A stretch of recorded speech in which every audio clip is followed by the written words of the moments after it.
What's good, everybody? Welcome back to another episode of the Celtics Chronicle. As usual, I'm your boy Adam Taylor, and as usual, I'm joined by my homie, compadre, co-host in crime, Mr. Mike Weber. What's popping, Mike? What's going on, man? How you doing? I'm living, man. I'm living. Still, All right. a week today since the Celtics got eliminated. In case you're watching this after, like a day after we record, or if I'm late to put it up, we're recording this on Saturday, 9th of May. 7 days after the Celtics got eliminated following leading the series 3-1 and then shitting the bed 3 games in a row. So here we are. We're about 4 days removed from Brad Stevens' news conference when he was like, it was the end of the season kind of presser that we got from him. And one thing we kind of want to talk about today is just the disconnect in a lot of what Brad was saying versus a lot of what Joe was saying throughout that last series against Philly, predominantly to do with shot selection, shot generation, and just success in shooting the ball. And the reason we want to do this is because if you go back and listen to the press conferences, the post games with Joe after each loss to Philly, he was very big on the fact that Boston got good shots, they just didn't execute on them. And then obviously my stance on that had always been Philly trap you into taking threes, thinking they're good threes, but they've got the length to close you down, which is what ended up happening. And then the flip side of that is when Brad was having his press conference, his stance was we didn't generate very good shots. We didn't lean into an offense that made sense. He didn't say that, I'm paraphrasing there. And then obviously everyone wants to see more dunks, and dunks would be preferable over threes, layups, dunks, and then threes, which to me sounds like it kind of goes against the system that we've been seeing where it goes, the 3-point shot wins over everything else. And if that's not there, then we get downhill and we try and make something happen. But while we're making it happen, let's try and work the ball back out to shoot a three anyway. And the way I kind of interpreted Brad saying it was like, no, we want you to get to the rim, dunk, layup. And if that's not there, we'll go with threes, whichever is the best shot out of that option. Right? And that led me to think like, is there a little bit, and this is me grasping at straws a little bit, but hey, it's off season, so it is what it is. Is there a little bit of a disconnect between the basketball vision of Joe Mazzulla and the basketball vision of Brad Stevens? Yeah, and I think it's a matter of, is it a chasm or is it a blip? It sounds like, and I actually loved hearing Brad say that he was frustrated with how hard it was, essentially, once again paraphrasing, but how hard it was to get that first good look on offense. Especially coming from a coach who, when he was not the president of basketball operations, or the guy, was legendary for his ATOs, who knew how to kind of scrap together a good look at the hoop using what he had. But Joe definitely has been leaning on, statistical basketball for a long time, analytics. And I know that that's the way the league's gone. And there's certainly something to say for that. Like, for example, we know when the Celtics shoot over 40%, they don't lose when they shoot over 40% from three. But when they shoot under 30, they get smoked, which was the 4 losses. And, I think the prime example would be the Peyton Pritchard corner three, right? That was available because we got an opening, we got to the rack, and it was a kick out. That's different. I think that we both can admit that there was a lot of physicality and a lot more 3/4 and half-court pickup by Philly in that series, especially towards Embiid's arrival, to slow it down. And it just felt like we were working 200% harder than Philadelphia to get shots. So for Brad to say, hey, I didn't necessarily like our first looks. It looked like we were struggling to get a good open look early. And then for Joe to say, yeah, I love the process, it's kind of like, where's the disconnect here? And I don't know if Joe, in his mind, is maybe falling on the sword, but I think they both, maybe in an attempt to fall on the sword, maybe didn't realize how much they were contradicting each other, because there's that famous quote with Gary Washburn and Joe about 3-pointers, where Joe doubles down on it. Well, if we get up to over 43s a game, shot creation, blah, blah, blah, we win. And then Brad said something along the lines of, yeah, I can't recall him saying that, but it's like a legendary quote around here. Even the most basic Celtic fan is familiar with that quote from Joe. So I don't know where the disconnect is, but it sounds like they were both trying to be responsible for the team and what happened, but in their own way may have contradicted each other.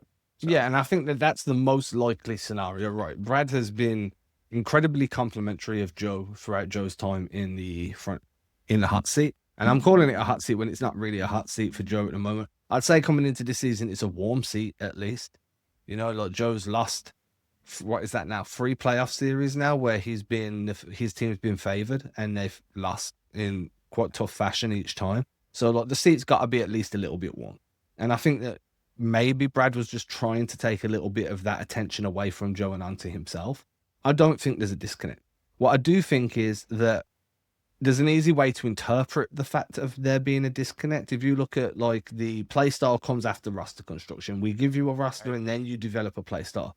That to me was like, well, if you look at this current roster that they had, there was a lot more talented guys, like a lot more downhill talent, guys that can slash, guys that can run off stampede cuts, pressure the rim, finish around the rim, and they still lent into a 3-point heavy offense.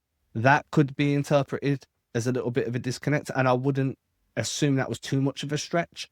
Like, you know, when you've got Jordan Walsh who can shoot the 3, but is very, very bouncy, very explosive. You've got Ugo that can get downhill and kind of buddy his way towards the rim. Jaylen Brown, super explosive. And you can go down the list. You can got multiple guys, even earlier in the season with Josh Minor, who can just get up off the floor, you know, got hops. And you're still leaning into a 3-point shot. Like, okay, I can see if you can want to create the narrative of a disconnect, how easy that would be to do. And maybe there is, maybe there isn't. I do think that I understand the analytics movement in the league, and I do think the math and all of that has a part to play in being a successful sports franchise. It's just, you can't deny what the numbers tell you when teams that lean into those numbers are successful. And I've said this before, and this is kind of getting a little bit off topic, but success is great, but the NBA is an entertainment brand, and I understand that fans want to win. And if you win a championship, you don't really care the style of basketball you played to get there. You care that you got the chip and the celebration that comes with it. But from a game-to-game basis, from a global standpoint of like continuing to develop the game, create good habits, and make it an enjoyable thing to watch and sit down. Like, I want to see more pressure at the rim anyway. I want to see more dunks. I'm not saying we need to go back to the 90s where, you know, it's just brick after brick in the mid-range, but I'm saying there's a happy Van Gundy medium. hanging on to Patrick Ewing's leg or whatever that was. I'm saying there's a happy medium in between. Yeah. And there are going to be games where you need to get threes up, but then there's going to be a series like this one where the team figures out how to bait you into shots that aren't what the shots that you need, and you need to adjust. And you had the roster to do so, and you didn't do so. And then Brad makes a comment like, you know, play style doesn't come before a roster. So maybe, and then he was very like outspoken of like, the coaches can get better. The coaches need to get better. That's something that they need to do, as well as the front office, as well as the players.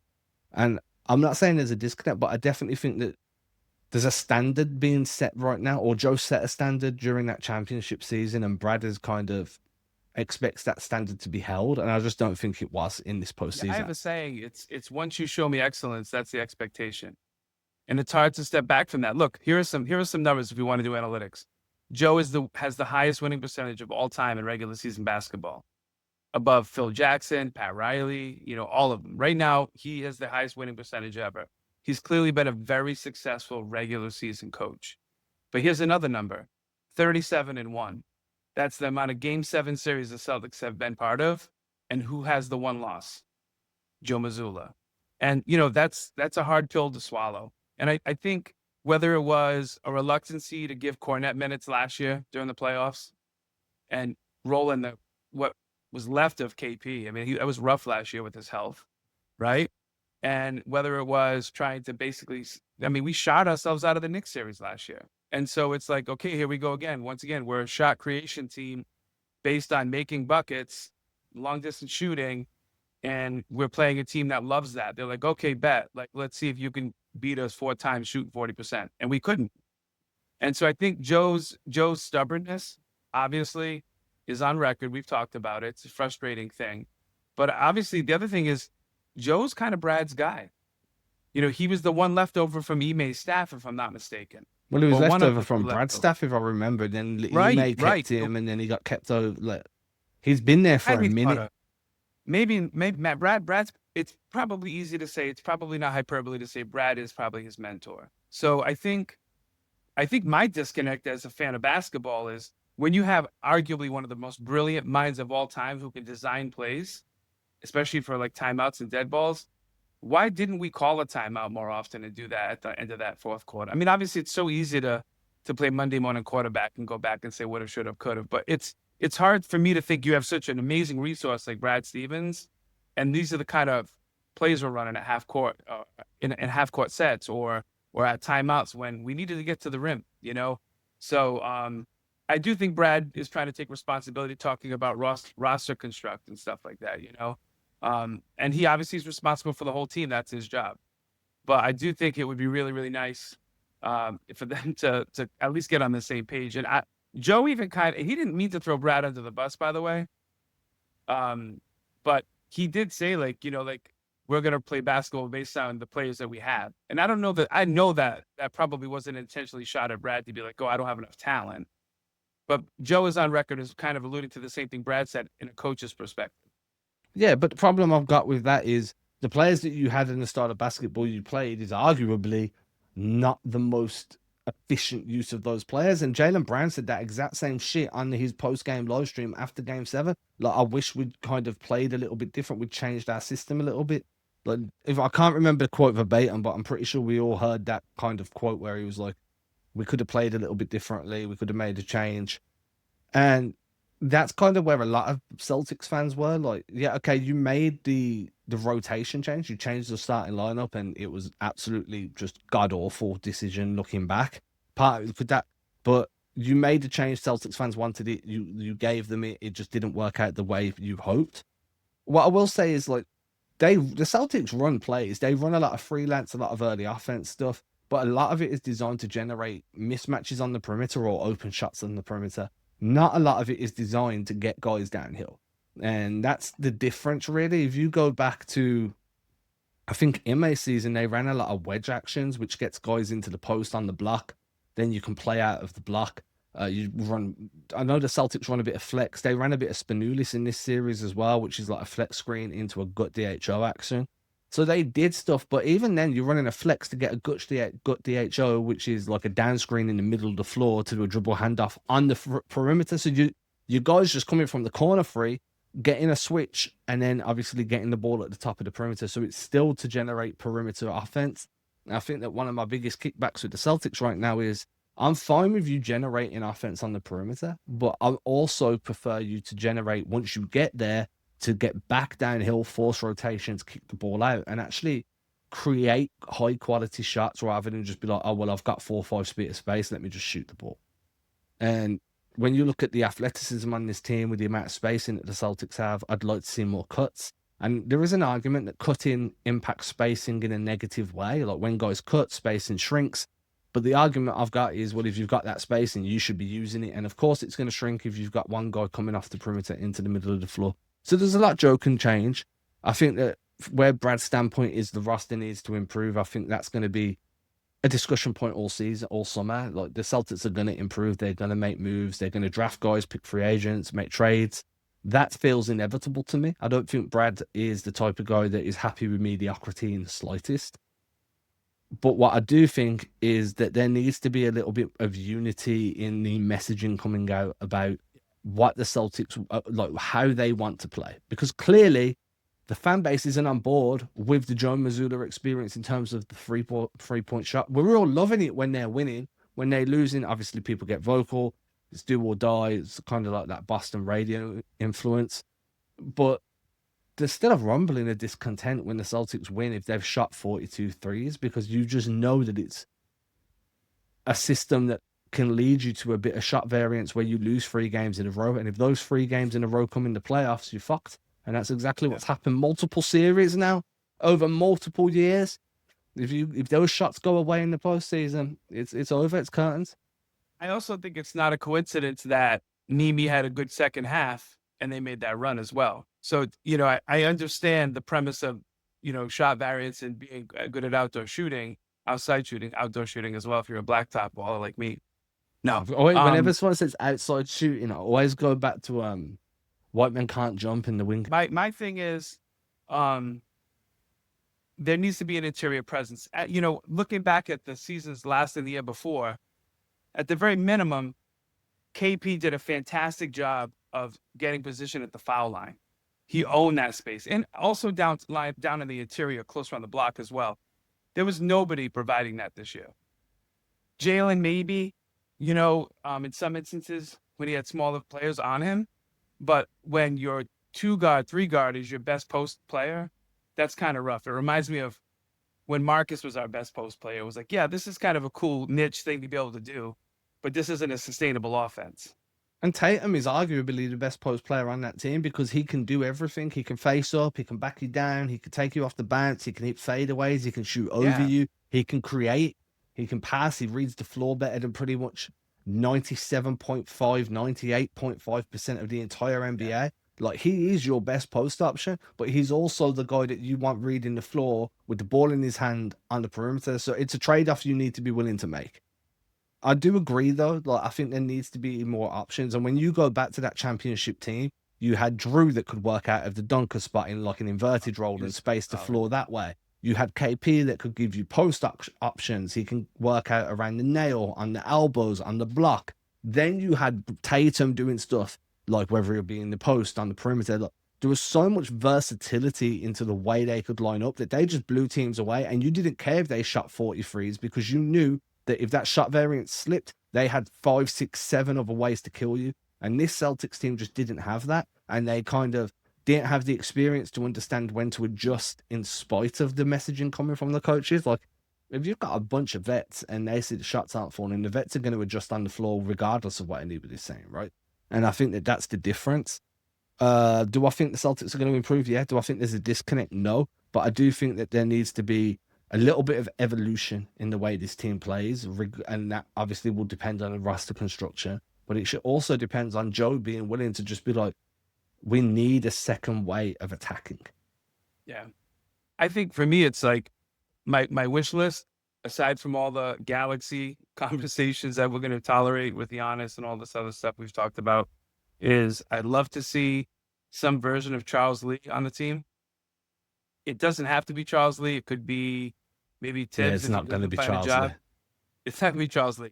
James Borrego is another guy. Like, I think if you want to generate great offense, James Borrego is a guy you can go after. I've been championing for Borrego for a few years. Yep. Tibbs would be great, but I can't see him at his age accepting anything other than a head coaching gig. Something like that, yeah.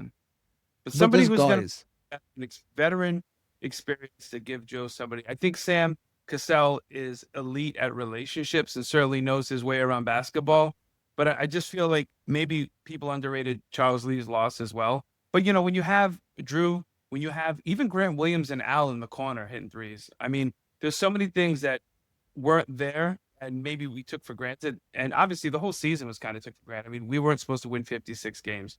And I kind of low-key resent the narrative that, we were only supposed to win like 38 games to be a play-in team, but we're not. We're the second seed. We have Tatum back and we're up 3-1. So let's keep it a buck for a minute. I saw a tweet the other day. I don't know who it was from, whether I was like credit him. I was just scrolling at the time. And it was like, who would have thought that Joe Mazzulla was the new Doc Rivers?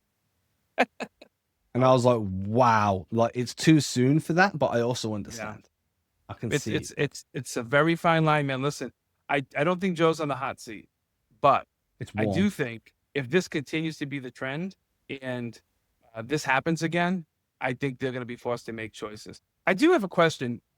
Also thinking out loud about relationships and stuff as it relates to Jaylen, JT, Brad, and Joe. Just like Joe is kind of Brad's person, doesn't JT and Joe also kind of have that kind of relationship? Well, like kind of like Joe was kind of Brad's, Joe was kind of JT's guy going into his ascension once Ime left? I mean, I wouldn't say that Joe was either their guy. Like, Ime was technically Brad's guy. Ime was Brad's first official hire. And JT has been on record saying Ime was JT's favorite coach ever. Like, everyone loved Ime until obviously everything happened, right? I think that Joe has a great relationship with all these guys. He knew them and they saw him go from being like this player development guy to what he got credited with a lot of what Ime did with Rob Williams in that weak side Roma role. A lot of that is apparently like part of Joe's brainchild. So I think he's got a good relationship with everybody. I don't know whether I'd call him their guy. Like, Brad kind of put him in a position to be successful, and then Joe did enough to earn that role himself. But yeah, I think everybody gets on well with him. Like and Well, if you watch my the reason Blake is, Griffin interviews about him, like Blake Griffin yeah, says he's great. he's obviously brilliant. There's no doubt he's super smart. His basketball IQ's off the charts. I guess the reason why I'm asking is the conversation I overheard on Sports Radio recently was Jaylen Brown successful this year despite Joe? Meaning, like, was he like, hey, listen, man, you could try to run this 3-point offense, but I'm taking these mid-range games. I'm posting guys up. I'm getting to the hole. Because he did do a fantastic job of being that presence up pretty much up until the end of the season and into the playoffs, I'd So argue that that.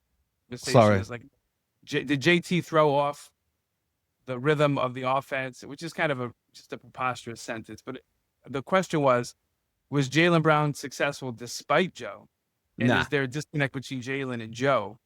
And because I don't know, I don't know it to be true. I guess I'm just asking, like, Jaylen wasn't Joe's guy and JT was, and that's where this is kind of coming from, all this posturing. The four of them need to get in a room and have a serious conversation about the future of the team. I don't think that Jaylen won in spite of Joe. I think that Joe did a really good job of creating a system that allowed Brown to play the best Yeah. the basketball that made him the best version of himself. And with Not that my being, opinion, just telling you what's no, for being sure. said, I think that with the spacing that you have and Brown being one of the only guys on the team with a green light to really attack the teeth of like the mid range and get downhill, like it was Brown and Pritchard pretty much all year that were the guys with the green light to do what they needed to do off the bounce. I think that's a system built around them. I think that Brown has been proven to be an elite play finisher, and he was used in a role this year that allowed him to be a play finisher. If you go and look at the numbers in terms of touches, which indicate playmaking load, and in terms of dribbles, which obviously indicate offense in terms of just like usage rate and stuff like that, what you'll notice is that Brown's touches were below Pritchard and White.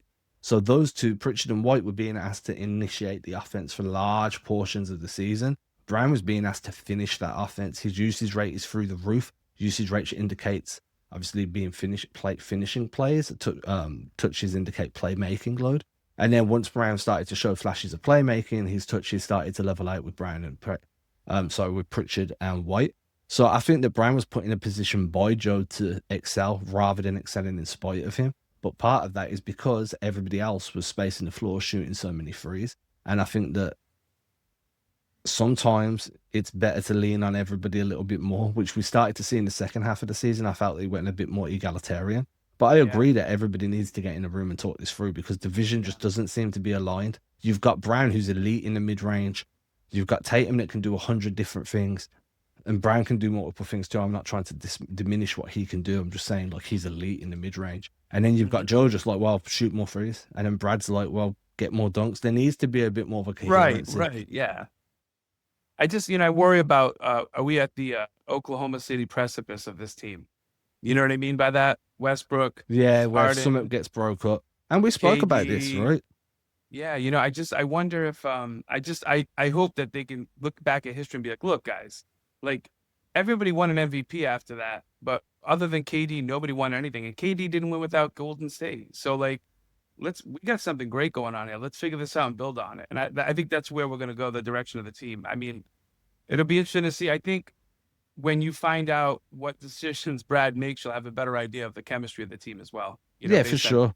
And goes and what, because like D White, for example, is obviously JT's like, remember, all-time favorite teammate. Yeah. That quote. But that was Horford, right? And then he wound up. It was Horford. Then it was also his coach, Emile Jefferson, was his favorite teammate at Duke or something like that. He said.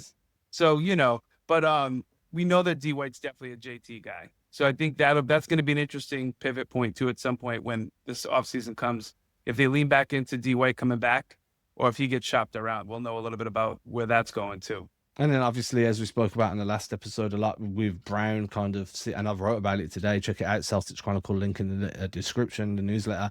It's all about Brown's contract extension. And we spoke about this ad nauseum, so we don't really need to dive too much into it. But what they do with that extension will tell us a lot about what's going on with Brown and whether he's going to be around long term or not. With that being said, there does need to be some coherency. I'm your boy, Adam Taylor. This your boy, Mike Weber. Hit subscribe, show some love, and we will catch you again soon. Deuces. Deuces. Boom. Sorry about my dog.